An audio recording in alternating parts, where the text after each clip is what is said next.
Il y avait un projet. Rassembler un groupe de personnes remarquables. Pour voir si nous pourrions faire encore mieux.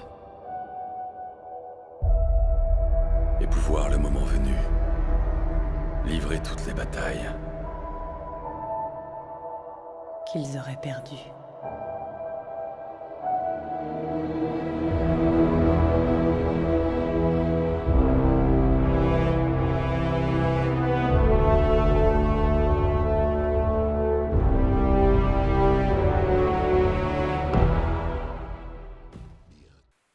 Hey, donc salut à tous, aujourd'hui on se retrouve pour une nouvelle vidéo théorie sur Avengers 4. Alors c'est vrai que ça fait 2 vidéos de théorie Marvel qui a proche, mais le trailer va bientôt sortir parce que je sais plus, je crois que c'est Marvel qui a confirmé qu'à partir de vendredi, parce que là on est le samedi, le vendredi 23 je crois, à partir de ce jour-là, la bande-annonce de Avengers 3 pourrait sortir.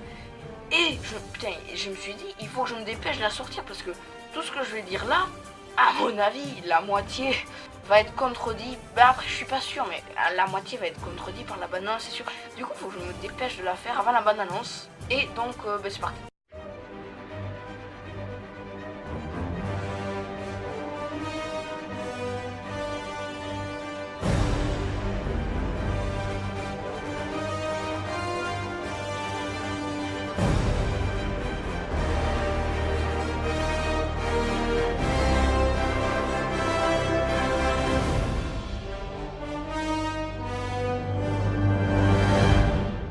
Alors c'est plusieurs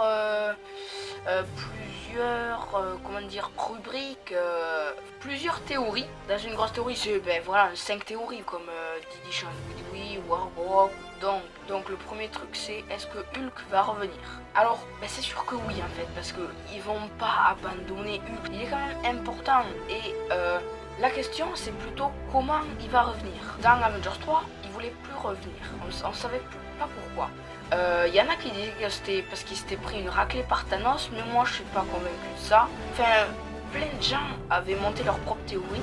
Moi je sais pas trop en fait. Et c'est sûr que dans le 4, il y aura une explication. Et de toute manière, dans le 4, on voit Hulk avec les nouveaux costumes qu'il y a pour tous les Avengers originaux, je crois. Mais les costumes, je vais y revenir plus tard. Et donc, dans le 4, ce qui pourrait être intéressant, c'est de voir Professeur Hulk, je crois que c'est ça. C'est en fait la fusion de Bruce Banner et de Hulk. Parce que là, on voit qu'ils communiquent. Avant, ils se détestaient tous les deux. Maintenant, ils communiquent. Et ça pourrait être intéressant de voir ça. Moitié Bruce Banner, moitié Hulk. Et peut-être c'est ce qu'ils vont aborder, je ne sais pas. Après, la deuxième question que je me pose, c'est pourquoi y a Nebula, Rocket, War Machine qui sont en vie. Parce que pourquoi pas Star-Lord aurait pu être en vie et pourquoi pas d'autres. Ça veut dire qu'ils vont, à mon avis, servir à une quête que eux seuls peuvent faire avec leur pouvoir. Parce qu'ils vont être assez importants, mais pas au même titre que les autres. Et donc en fait, c'est eux les survivants de second plan qui vont servir à faire quelque chose dans le film. Par exemple, je sais pas, peut-être que vu qu'ils vont remonter dans le passé et empêcher du coup que Thanos récupère le cœur de l'infinité, peut-être Thanos va s'en apercevoir et va envoyer ses sbires là, les sortes de chiens chelous là, pour peut-être envahir la Terre et du coup eux vont servir pour les contre-attaquer et tout. Ou alors peut-être qu'ils vont servir à autre chose, mais en tout cas, c'est sûr, eux ne vont pas aller dans le passé. Ils vont servir un truc dans le présent. Enfin, dans le présent, j'en parlerai après, mais Ant-Man va dans le futur. C'est pas son présent à lui, c'est le présent des Avengers qui sont 5 ans après. Et dans ce présent-là, donc dans le futur d'Ant-Man, voilà, ils devront le sauver. Sauf que les Avengers du futur d'Ant-Man, donc leur présent, vont aller dans le passé, c'est-à-dire à la bataille de New York et tout. Et du coup, ça fait que vont dans le futur, puis vont dans le passé, mais restent dans le présent du futur. Je crois que c'est ça. Après, l'autre question, c'est qui va mourir? À mon avis, ils pourront pas sauver tout le monde du claquement de doigts de Thanos, parce que déjà, mais pas que héros, même humains. Parce que sinon, la quête de Thanos n'aura servi à rien. Et c'est sûr qu'il y aura quelques-uns d'entre eux qui vont rester morts. Alors là, c'est les personnages qui sont morts, mais pas à cause du claquement. Alors Vision, je sais pas. Parce que dans donc la théorie sur Quicksilver, si Vision revient, Quicksilver ne revient pas, mais si Quicksilver revient, Vision ne revient pas. Donc je sais pas, même si du coup, vu qu'on sait possiblement que Shuri a récupéré un peu de sa conscience et tout, peut-être qu'il va revenir. Et à mon avis, Gamora va survivre. Je pense qu'elle va survivre. Alors Loki, s'il est vraiment mort, il reviendra pas, ça c'est sûr. Mais si il a fait une entourloupe, vu que c'est le dieu de l'illusion, là il va revenir.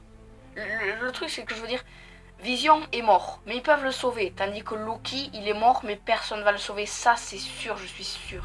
Parce qu'à chaque fois on le croyait mort, mais non. Et au bout d'un moment, il faudra bien qu'il meure. Et bon après, s'il faut, il est pas mort. Et après tout, c'est qu'une théorie. Après donc, on va parler des costumes qui ont fuité. Donc déjà, il y a celui que je parlais sur Hulk là. C'est en fait des costumes, tout seul vous le voyez là. Des costumes un peu violets, bleus. Je sais pas à quoi ils vont servir. Mais en tout cas, c'est des costumes officiels. Là, ils ont fuité. Voilà. Mais après, il y en a eu d'autres, comme celui de Rocket et Thor. Alors, ils sont un peu plus... C'est pas pareil, mais... Enfin, de toute façon, vous le voyez, les images là. Je sais pas quoi en penser de ces deux costumes là. Et à mon avis, s'ils ont deux costumes pour eux deux en fait, c'est que possiblement ils vont faire une mission à deux. Parce que on l'a vu, Thor, Rocket et Groot ont fait une mission ensemble. Et là il n'y a plus Groot, du coup peut-être que eux deux vont faire une mission, mais je sais pas encore quoi. Et ça sera sûrement pour aller dans l'espace vu l'allure des costumes. Et après il y en a eu d'autres récemment où on voit tous les Avengers originaux avec des costumes blanc, je crois. Je suis pas sûr qu'il soit officiel cela. Déjà, pourquoi avoir fait 3 sortes de costumes différents? Je sais pas. Alors après s'il faut, c'est le... Aucun... Non mais ça peut pas être possible qu'aucun d'eux ne soit faux. Et donc après, il va y avoir les retrouvailles de Tony et Steve.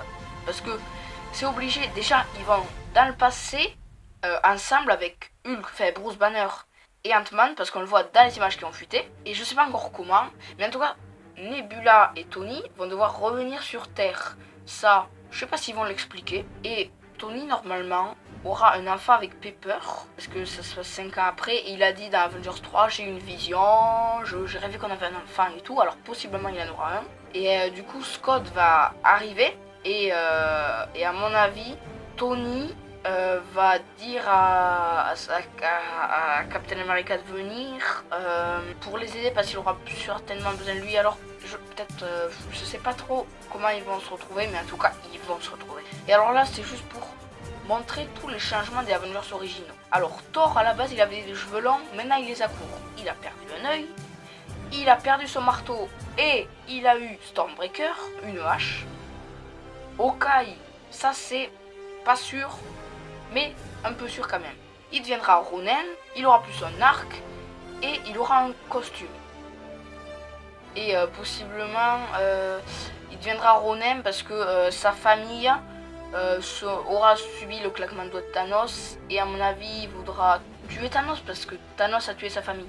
Hulk a maintenant les cheveux courts et il communique avec Bruce. Captain America il devient nomade. Il a une barbe et des cheveux longs. Et il a plus un bouclier, mais 2 sortes de boucliers griffes du Wakanda. Black Widow, elle est blonde et elle a pas les mêmes méthodes pour travailler. Enfin, ouais. Et Iron Man, il a une nouvelle armure. Enfin, il en avait presque des nouvelles à chaque film. Et plein de nouveaux gadgets. On a vu dans Avengers 3 son armure, tout ce qu'elle était capable de faire, des boucliers et tout. Alors, voilà. Et là, je vais parler de la possible histoire du film. Donc, alors, j'avais un peu expliqué dans la théorie sur Quicksilver, mais Ant-Man va prendre un vortex temporel qui va l'amener 5 ans dans le futur. Enfin, 5 ans, peut-être pas, mais plusieurs années dans le futur, où il va rencontrer le monde qui vit après avoir subi le claquement de doigts de Thanos. Et oui, il prend un vortex parce qu'il est enfermé dans le microverse. Et du coup, le premier truc qu'il ira faire, c'est voir sa fille. Sauf qu'elle aura grandi. Les Young Avengers, ouais, c'est ça. ont été un peu teasés parce que déjà il y a une actrice, déjà ça c'est sûr pour Cassie Lang, donc la fille de Ant-Man, une actrice plus grande et donc je sais pas ce qu'elle va faire, mais parce qu'elle voulait devenir une héroïne et c'est sûr il y aura les Young Avengers et elle en fera partie dedans. Alors peut-être qu'elle va lui dire un truc, je sais pas, je veux dire super héros, ou alors j'ai déjà des pouvoirs, je sais pas. Elle deviendra stature, elle peut grandir et rétrécir aussi. Mais donc elle, je sais pas trop. Et après, il ira voir les Avengers rescapés et il leur expliquera qu'il vient du passé. Et donc l'idée va venir à Tony, parce qu'à mon avis, il va le dire à Tony, ou à Bruce Banner, ouais c'est vrai parce que c'est deux scientifiques. Il va leur venir à l'idée qu'ils peuvent remonter le temps. Parce que vu qu'on peut aller dans le futur, on peut donc aller dans le passé.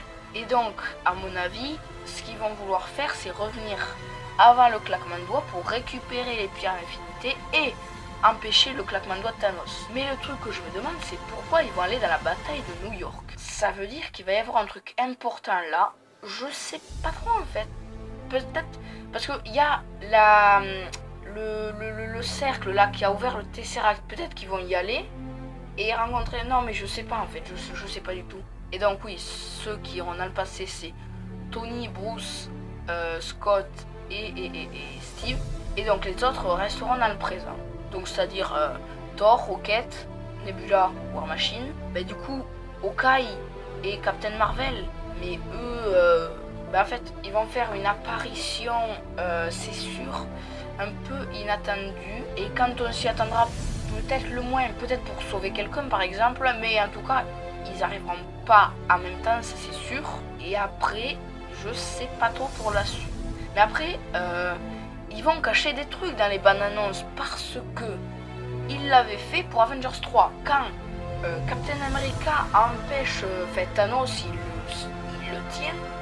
On voit que Thanos n'a qu'une pierre d'infinité, c'est celle ou deux, espace et force, pouvoir. Il a que ces deux-là, alors que finalement, normalement, il en avait 5. Et là, à mon avis, ils vont cacher des trucs. Mais du coup, voilà. Et il y a des gens sur Reddit qui avaient dit que le trailer avait fuité. Et en fait, dans ce trailer, on voit Thanos qui est toujours au même endroit dans la sorte de ferme là. Et une pierre d'infinité disparaît. Ça, c'est dans la bande-annonce. Du coup, c'est les Avengers qui sont partis dans le passé qui sont en train d'empêcher la quête de Thanos pour les pierres d'infinité. Et après, il disait qu'on voyait Wong qui parlait avec Doctor Strange depuis l'endroit où ils sont morts. Donc peut-être la dimension Z, on ne sait pas. Et que le gant de l'infini, il était beaucoup plus usé. Voilà, c'est tout pour ces 5 théories sur Avengers 4+, ouais, la possible histoire de Avengers 4. La prochaine vidéo, c'est une sur Pikmin 4, la vidéo sur la TGS, le Cultural de novembre. Il y aura aussi la review sur Les Animaux Fantastiques 2, mais je n'ai pas pu voir Chair de Poule 2 et The Predator. Du coup, ça me fait un peu chier, surtout pour Chair de Poule 2, même s'il avait l'air un petit peu nul. J'aurais bien aimé aller le voir en fait. Mais bon, en tout cas, je les verrai, c'est sûr. Mais bon, voilà. Du coup, ciao.